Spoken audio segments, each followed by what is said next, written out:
January 28th. Season's been over for a while now. Mm-hmm. And, late in the year, people wanted to tank for higher draft pick, blah, blah, blah. They land at the end with the 7th overall pick. Senior Bowl's getting going. Shrine Bowl, I think. All these all-star games for college players, they're getting scouted right now. Like, the real stuff is happening. Mm-hmm. I don't know that there's been an official announcement. Tim Gribble has been he's been in the Washington organization for over 20 years. I've known Grib a long time. I think in 19 or 20, he got promoted to director of college scouting. He's now gone to Pittsburgh. My guess is, I had a mutual friend of ours, B, was actually texting me about this. Is it concerning that Washington's losing this level of a person in the front office at this stage? And my guess is this was a expiring contract, and all parties knew this was coming, and there's not really a surprise here. Yeah. And I'm guessing Pittsburgh knew they were going to add Gribble. Way back when, Grib had been in the Steelers organization, played college football at Duquesne, which is like right there in Pittsburgh. Like, he has ties to Pittsburgh. Mm-hmm. And I'm guessing Washington considers himself in a position to handle this departure. Yeah. I think people have their dream jobs. And when you hire a person and you have a conversation with them, you figure that out. They'll even tell you, eventually I want to work here, there. And somebody's going to leave if they get the opportunity. And I don't even know that we don't know what the job he's taking in Pittsburgh is, and maybe working for the Steelers really meant a lot. Who knows if he's getting the job he wanted. But, like, sometimes there's changes in upper management, and people then go on to make changes, and it's not necessarily acrimonious.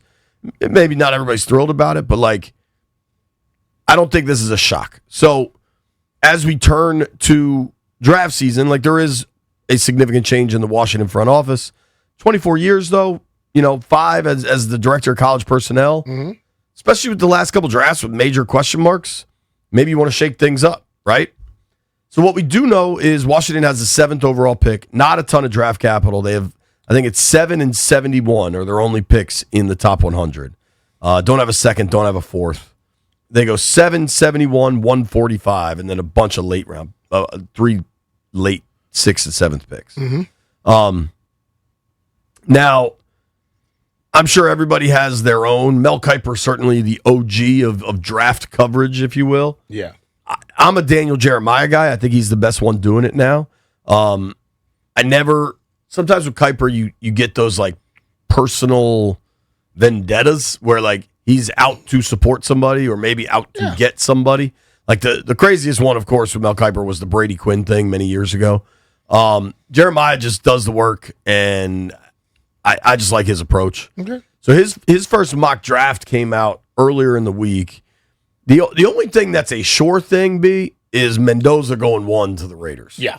Or Mendoza going 1 to somebody. Maybe the Vegas ends up trading that thing. But he's going 1. Mendoza's going 1, period. After that, there's going to be a million different ways this thing can shake out. In Daniel Jeremiah's most recent mock, the player I would love for Washington to get at 7 is David Bailey, edge rusher out of Texas Tech. Mm-hmm. Unfortunately, in DJ's latest mock, he has Bailey going 6 to Cleveland. That would make him the first edge rusher off the board, depending how you consider Arvell Reese from Ohio State. I think in the pros, he probably projects as a straight-up edge guy. I think Reese will go ahead of him. And then there's also the Reuben Bain question. But in DJ's mock, he had Sonny Styles, linebacker from Ohio State, going 7th to Washington. The other part that I think is really interesting is looking at the prospect rankings, not necessarily the mock drafts. So DJ put out his top 50 draft prospects. Fernando Mendoza's at 1. 2 is Jeremiah Love. So I want to ask you this because the mocks have Love roughly available when Washington picks. Kind of depends, and nobody knows how it's going to happen. We've had Joe Theismann on the show, a very proud Notre Dame Fighting Irish alum, talk about he would love to see Love in Washington. If Love is there at 7, how would you feel about them drafting a running back? Listen, Love is an unbelievable talent and would love to see him on his football team.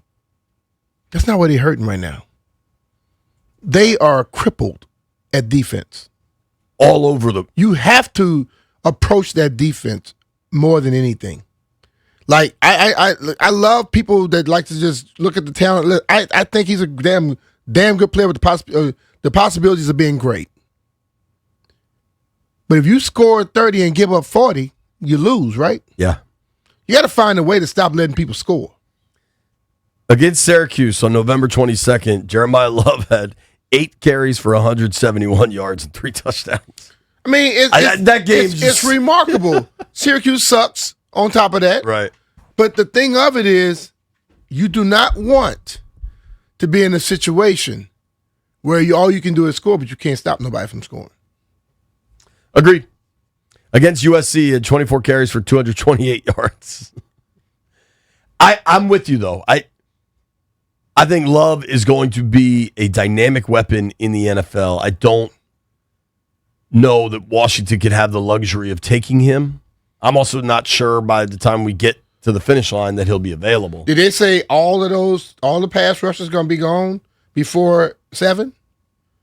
No. There's no way all of them are gone. What do you think of Arvell Reese? So I'm going to read you Daniel Jeremiah's scouting report. Reese is a fluid and explosive athlete. Ohio State used him as a chess piece on defense. He aligned off the ball at linebacker, on the edge as a rusher, and occasionally was deployed as a quarterback spy. I mean, talk about athleticism. He projects best as an edge rusher at the next level. When he rushes off the edge, he flashes elite speed and bend. He can overpower offensive tackles, tight ends, and running backs when he has a runway. He lacks a polished rush plan, and there are times when he's a little late off the snap. He can match mirror tight ends and running backs in coverage. Against the run, he can generate knockback power on the front side and has elite speed to chase from the backside. Overall, Reese reminds me a lot of the 2025 first-round pick, Jalen Walker, kid out of Georgia, I believe. Okay. DJ has David Bailey number 4 on his best overall prospects list. I love Bailey. That when we talked to Robert Griffin III at Army Navy, if you remember back then, he was saying, I think David Bailey landing in Washington would be like the best possible answer, right? Mm-hmm. Of David Bailey, he writes, Bailey is an ultra-explosive edge rusher with outstanding production. He operated out of both a 2-point and 4-point stance in Texas Tech's scheme. His game is all about get off and winning early in the down. He eats ground in a hurry and uses a dip-rip move before flattening quickly to the passer. He complements his speed rush with a sudden inside spin move. He flashes the ability to convert speed to power, but that is an area where he can improve at the next level. Against the run, he plays with effort and range from the backside, but needs to improve his consistency and physicality when holding the point of attack. Overall, Bailey has areas to address, but his ability to create short corners to the passer is exceptional. I don't think this decision will come to Washington. Mm-hmm. Now, Bailey's older. Reese is younger. I think Reese, when we get there, will have the more impressive combine numbers. If you're given how much younger? Reese coming out as a junior, Bailey is a graduating senior. I don't know. 1 year? I don't know the actual ages. Okay. My question, Reese has incredible tools that are unrefined. Mm-hmm. Bailey is an elite pass rusher. Would you want the higher upside, which Reese probably has, or what looks like, I don't want to say a sure thing because nothing's a sure thing, but a guy that comes into the league with an exceptional ability to get after the passer? If I know a guy could come into the league and be something and be that for the next 10, 15 years, I'd much rather that than a guy that comes in and has so much things he can do. I don't know where to put him, and we don't know what's the best thing he can do. You know, we've seen tons of people come into the league and have extreme versatility.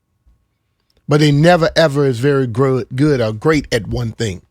You get what I'm saying? Who was the kid out of Clemson that went top? Isaiah Simmons, maybe? Yeah, that was him. So, I'd much rather if you give me a pass rusher who I know down and distance, every down, every play, he has to be thought about every year, I'll take that all day. Arvell Reese will turn 21 in August.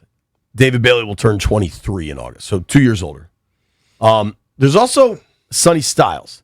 Long, rangy linebacker prospect, made a smooth transition from safety to linebacker in college at Ohio State. In the run game, he's quick to key, read, and fill to make tackles. He uses his length to press off blocks and has outstanding lateral range to pick up production on the perimeter. A firm, reliable tackler with stopping power on contact. Outstanding in coverage, can carry slot receivers down the seam, and smoothly mirrors tight ends all over the field. He's an explosive blitzer and will run over running backs who try to block him in pass pro. Styles' performance in the Big Ten title game against Indiana answered any questions about his game, as he was the best defender on the field in that matchup. Jeremiah writes, he reminds me of Fred Warner as a player. How would you feel at number 7 taking a linebacker? Answer that when we return. It's BMitch and Finlay.